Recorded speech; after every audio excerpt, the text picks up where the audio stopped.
Nifty and bank Nifty weekly analysis பார்க்கலாங்க.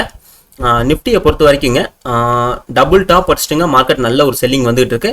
மேஜரான key support வந்து 500 இருந்துச்சுங்க. அதுவும் லாஸ்ட் ஃப்ரைடே வந்து பிரேக் ஆயிருக்குங்க. நிஃப்டியோட இது வந்து ஆல் டைம் ஹைங்க இந்த ரேஞ்சு. ஸோ அதுக்கப்புறம் இங்கே ஒரு ரெசிஸ்டன்ஸ் ஃபார்ம் ஆயிருக்குங்க. ஸோ இதை விட இது கம்மி தான் இருந்தாலுங்க. இது வந்து இனிமேல் இது வந்து பார்த்தீங்கன்னா மேஜரான ரெசிஸ்டன்ஸ் ஆக்ட் ஆகுங்க மார்க்கெட்டில். ஸோ இதை நீங்கள் இதை ட்ரெண்ட் லைனில் ட்ராப் பண்ணிக்கலாம். இதுக்கப்புறம் வந்து பார்த்தீங்கன்னா இது கீ சப்போர்ட் வந்து 500 இருந்துச்சுங்க. அதுவும் வந்து பார்த்தீங்கன்னா லாஸ்ட் ஃப்ரைடே வந்து உங்களுக்கு பிரேக் ஆயிருக்கு. இது நீங்கள் இன்னும் லோயர் டைம் ஃப்ரேம் பண்ணிங்கன்னா உங்களுக்கு டீட்டெயிலாக தெரியுங்க. டே டைம் ஃப்ரேமில் பண்ணிங்கன்னா அந்த லாஸ்ட் எக்ஸ்பைரி இருக்குதுங்க. அது வந்து இந்த கீ சப்போர்ட்டை பிரேக் பண்ணி கீழே வந்துட்டுங்க. நல்ல ஒரு பையிங்க.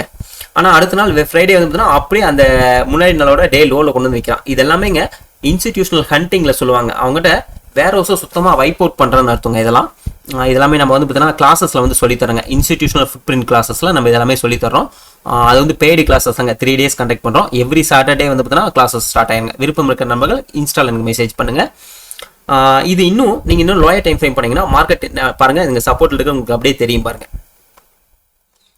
ஸோ இன்னும் நீங்கள் லோயர் டைம் ஃப்ரேம் பண்ணிங்கன்னா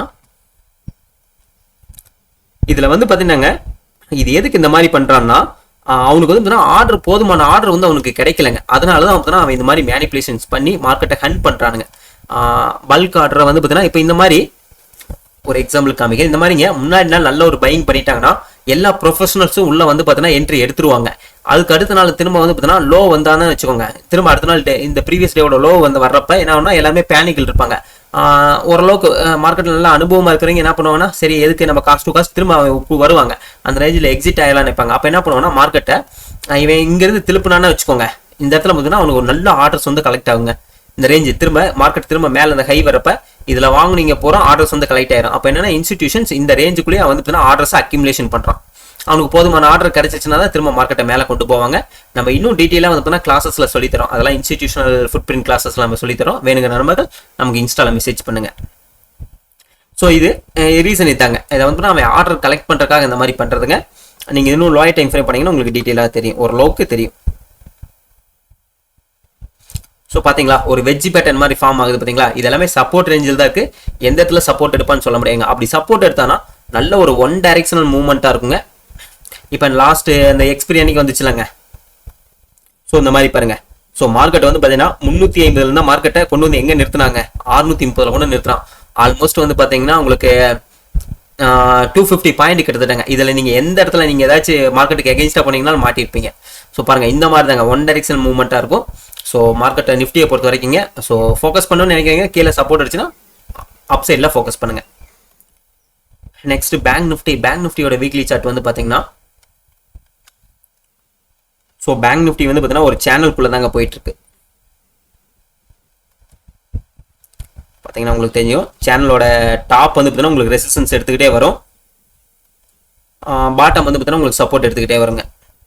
இதில் நீங்கள் இன்னும் லோயர் டைம் ஃப்ரேம் பண்ணீங்கன்னா இது வந்து பார்த்தீங்கன்னா ஒரு மைனர் சேனலாக கீழே வந்துகிட்டு இருக்குங்க. தெரியுதுங்களா வந்துகிட்டு இருக்கும். ஸோ பேங்க் நிஃப்டியை பொறுத்த வரைக்கும் பேங்க் நிஃப்டி அதே தாங்க. இதுவும் மேஜரான கீ சப்போர்ட்டை ஃப்ரைடே வந்து உடைச்சிருக்குங்க. கீழே வந்திருக்கு. இந்த 500 மேஜரான ஒரு கீ சப்போர்ட்டாக இருந்துச்சு. அதுவும் உடைச்சு ஃப்ரைடே இது நிஃப்டி வர மாதிரி இதுவும் கீழே வந்திருக்குங்க. நீங்கள் இன்னும் டீட்டெயிலாக பார்க்கணும் லோயர் டைம் ஃப்ரேம் பண்ண தெரியும். தெரியுதுங்களா. ஸோ இதுவும் பார்த்தீங்கன்னா இன்ஸ்டிடியூஷனல் மேனிப்புலேஷன் தாங்க. ஸோ எஸ் இதுவும் பாருங்க கரெக்டாக ப்ரீவியஸ் டேவோட லோவில் கொண்டு வந்து முடிச்சிருக்கான். ஸோ இதெல்லாமே சப்போர்ட் ரேஞ்சில் தாங்க இருக்குது. மேஜராக இந்த ட்ரெண்ட் லைனும் சப்போர்ட்டிங் தான் வருது. இங்கே தான் கீ பாயிண்ட்டுக்கு பக்கத்தில் தான் பிரேக் ஆகி நிற்குதுங்க. ஸோ இது வந்து பார்த்தீங்கன்னா உங்களுக்கு வந்து பார்த்தீங்கன்னா மண்டே ஓப்பனிங் வந்து பார்த்தீங்கன்னா ஃப்ளாட் ஓப்பனிங் வரலாங்க, இல்லாட்டி பாசிட்டிவ் ஓப்பனிங் வரலாம். ரெண்டில் ஏதாவது ஒன்று தாங்க வரும். வந்துச்சுன்னா நல்ல ஒரு பையிங் வருங்க. ஸோ பேங்க் நிஃப்டி அதே தாங்க சப்போர்ட் ரேஞ்சில் தான் இருக்குது. ஃபோக்கஸ் பண்ணணும்னு நினைக்கிறீங்க. மார்க்கெட் திரும்பிச்சுன்னா அப் சைடில் ஃபோக்கஸ் பண்ணுங்க. நிஃப்டியை பொறுத்த வரைக்கும் மண்டே ஓப்பனிங் நம்ம ஆல்ரெடி எதிர்பார்த்ததாங்க. ஃப்ளாட் ஓப்பனிங் இல்லாட்டி நல்ல ஒரு பாசிட்டிவ் ஓப்பனிங் வரலாம். ஸோ வெயிட் பண்ணி பார்க்கலாங்க. ஆனால் அப்படி ஓப்பனிங் இருந்துச்சுன்னா ஓரளவுக்கு பையிங் வர வாய்ப்புகள் இருங்க. யாராச்சும் என்ட்ரிக்கு இது எடுத்துருந்தீங்கன்னா அதில் நீங்கள் எக்ஸிட் ஆகிறக்கு ஆப்பர்ச்சுனிட்டி கொடுப்பான். அதில் எக்ஸிட் ஆகிக்கலாம் காஸ்ட் டு காஸ்ட்டில். ஓகேங்க. நெக்ஸ்ட் வந்து நம்ம கோல்டுக்கு போயிடலாம். அதாவதுங்க இன்ஸ்டிடியூஷன் போகிறான்லங்க அவனோட ஃபுட் பிரிண்ட்டை பார்த்து போனாங்க. ஏதாச்சும் ஒரு என்ட்ரி நீங்கள் எகென்ஸ்டாக போயிடுச்சுன்னா அவன் திரும்ப உங்களுக்கு ஆப்பர்ச்சுனிட்டி கொடுப்பாங்க. மார்க்கெட்டில் செல்லிங் பண்ணுற அதாவது நீங்கள் வாங்கி வச்சு குவான்டிட்டி விற்கிறதுக்கு அந்த ஆப்பர்ச்சுனிட்டி யூஸ் பண்ணி நீங்கள் வித்துட்டு வந்துடலாம். நீங்கள் நார்மலாக அதை வந்து இன்ஸ்டிடியூஷனல் ஃபுட் பிரிண்ட் தெரியாங்க. இன்னும் அந்த பழைய பஞ்சாங்கத்தையே வந்து பார்த்தீங்கன்னா பார்த்து பண்ணிட்டு இருந்தீங்கன்னா அப்புறம் அது லாஸ் தாங்க ஆகும். என்றைக்குமே இன்ஸ்டிடியூஷன் என்ன பண்ணணும் அதை பார்த்து அது கூட ட்ராவல் பண்ணால் நமக்கு வந்து லாஸஸ் நம்ம தவிர்த்துடலாங்க. ப்ராஃபிட் இல்லைனாலும் நஷ்டம் வராமல் நம்ம காப்பாற்றி வெளியே வந்துக்கலாம். ஸோ கோல்டை பொறுத்த வரைக்கும் நான் லாஸ்ட் வீக் சொன்னதாங்க. ஸோ மேலே அப் சைடில் வந்து இது வந்து நல்ல ஒரு ரெசிஸ்டன்ஸ் ஆக்ட் ஆகும். கோல்டு வந்து பார்த்தீங்கன்னா ரேஞ்ச் பவுண்ட் மார்க்கெட்டில் இருங்க. மேபி இது டிஸ்ட்ரிபியூஷன் ஃபேஸாக இருக்கும்னு நினைக்கிறேங்க. மார்க்கெட் நல்லா மேலே ஏற்றிட்டானுங்க, டிஸ்ட்ரிபியூஷன் ஃபேஸாக தான் இருக்கும்னு நினைக்கிறேன். ஸோ இந்த ரேஞ்சு பார்த்தீங்கன்னா ஒரு சப்போர்ட் ஆக்ட் ஆகிட்டு இருக்கு.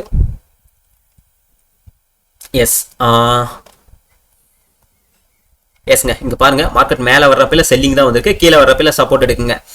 இது என்ன பண்ணலாம் நாங்கள் இந்த ரேஞ்ச் பிரேக் பண்ணுற மாதிரி பண்ணிட்டுங்க கொஞ்சம் மேலே கொண்டு போயிட்டு வந்து ஃபேக் பிரேக் அவுட் மாதிரி பண்ணி கீழே கொண்டு வர வாய்ப்புகள் இருக்குங்க. அப்படி மேலேருந்து கீழே வந்துச்சுன்னா இந்த சப்போர்ட் பிரேக் ஆக சான்சஸ் இருக்குங்க. ஸோ கோல்டு வந்து பார்த்தீங்கன்னா ரொம்ப நாளைக்கு இப்படி தாங்க, அதாவது பார்த்தீங்கன்னா ஒரு ட்ரெண்டிங் ஆயிடுச்சுன்னா அதுக்கப்புறம் ரொம்ப நாள் சைட்வேஸ் மார்க்கெட்டில் நடந்தாங்க, அதுக்கப்புறம் ஏதாவது ஒரு சைடில் பிரேக் ஆகுங்க.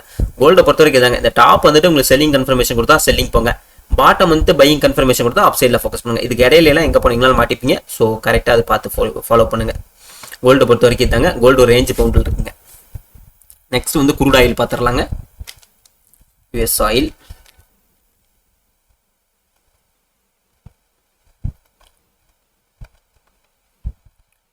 குரூட் ஆயிலும் நான் வந்து பார்த்தீங்கன்னா உங்களுக்கு ப்ரீவியஸ் வீக்கில் சொன்னது தாங்க. ஸோ மேஜராக இதுவும் அதே தான். இது வந்து பார்த்தீங்கன்னா இந்த டிசைனிங் பேட்டர்ன் போட்டிருக்குங்க. ஆனால் இந்த டிசைனிங் பேட்டர்ன் வந்து பார்த்தீங்கன்னா உங்களுக்கு டாப்பில் போடல, கீழே சப்போர்ட் ரேஞ்சில் தான் டிசைனிங் பேட்டர்ன் போட்டிருக்கு. ஸோ இது வந்து ஃபேக் பிரேக் அவுட் மாதிரி கீழே வந்துட்டு மறுபடியும் மேலே திரும்ப வாய்ப்பு இருக்குங்க. நீங்கள் இன்னும் லோயர் டைம் ஃப்ரேம் பண்ணிங்கன்னா கொஞ்சம் டீட்டெயிலாக தெரியும். சார் என்னை பொறுத்த வரைக்கும் குரூடில் வந்து பார்த்தீங்கன்னா திரும்ப இந்த ரேஞ்ச் இருக்கு இல்லைங்க டாலரில், இந்த ரேஞ்சுங்க இந்த $56 வந்துட்டுங்க பையிங் கன்ஃபர்மேஷன் கொடுத்தா பையிங் சைடில் ஃபோக்கஸ் பண்ணுறது நல்லதுங்க. இங்கெல்லாம் நீங்கள் வந்து செல்லிங் கன்ஃபர்மேஷன் எடுத்து போயிடாதீங்க. அதெல்லாம் வேணா சின்ன சின்ன எஸ்எல் வச்சு வேணா இன்ட்ராடேக்கு போறனா போங்க. ஆனால் லாங் டைமுக்கு எதாவது ஃபோக்கஸ் பண்ணுற மாதிரி தான் கீழே வந்துட்டு திரும்பிச்சுன்னா ஸோ அப் சைடில் ஃபோக்கஸ் பண்ணுங்க. ஸோ இந்த சேனல் வந்து டாப்பில் வந்துச்சுன்னா உங்களுக்கு கீழே வர வாய்ப்பு இருக்குங்க. இது வந்து பாட்டமில் வருது அப்படிங்கிறப்ப பேக் இங்கே பாருங்க, ப்ரீவியஸாகவே நீங்கள் வந்தப்ப இந்த மூவ்மெண்ட் இல்லாதப்ப பாருங்க, இந்த ரேஞ்ச் இல்லாதப்ப ஸோ இந்த சேனல் வந்து பிரேக் பண்ணி கீழே வந்துட்டுங்க திரும்ப இந்த சேனலுக்குள்ளேயே போகுது. அப்படிங்கிறப்ப இது என்னங்க ஃபேக் பிரேக் அவுட். ஸோ இது வந்து பாட்டமில் வந்துருக்கு, இது வந்து வேலிடாக இருக்காதுங்க. ஸோ 56 வந்து திரும்பிச்சுன்னா ஸோ அப் சைடில் ஃபோக்கஸ் பண்ணுங்க. ஸோ குரூடை பொறுத்த வரைக்கும் தாங்க நம்மளோட ரேஞ்சு. ஸோ ஓகேங்க, மண்டே மார்க்கெட் எப்படி ஓப்பன் ஆகுது நம்ம பார்க்கலாங்க. ஸோ மண்டே லைவ் வரங்க பார்க்கலாம். தேங்க்யூ.